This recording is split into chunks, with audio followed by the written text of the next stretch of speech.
but there were so many levels. I think the bottom part was supposed to be guarded by karate people. The second part was to be guarded by another group. It was a Chinese group. I forgot what the style was. I think it was going to be praying mantis. And then they had one more group, and then I don't know if I was on the 4th floor or the 3rd floor because he was constantly changing it. And then the last floor was the style of the unknown, which was played by Kareem.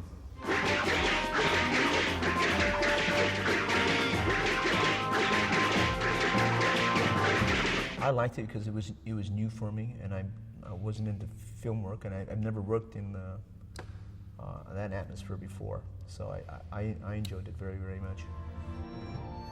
To stick fighting and nunchaku combat, Lee would also add grappling and joint locking. Consequently, for the guardian of the 4th floor, the Temple of Gold, Bruce settles on Chi Hon Jae, who at the time of filming was a 7th degree black belt in the dynamic Korean art of Hapkido.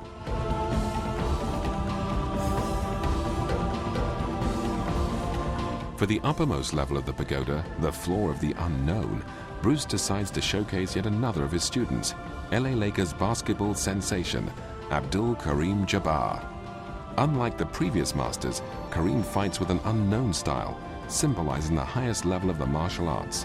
As with the fluid approach demonstrated by Lee's character, this unknown style is a cinematic representation of the ideological essence of Jeet Kune Do. Jeet Kune Do came about as a sincere effort to abolish system and style. What he was trying to say is it didn't matter what art you took, as long as you can express yourself. I've always believed that it really, a person, if he's really good and really talented and he's very athletic, it doesn't matter if it's a Japanese system or a Korean system or an Okinawan system or a Chinese system. You're truly expressing yourself. So you don't really fight like the system that you've been brought up. You are expressing yourself, although the system will help in your training. The fact that Lee's character in the Game of Death would be battling advocates of different styles is hugely significant.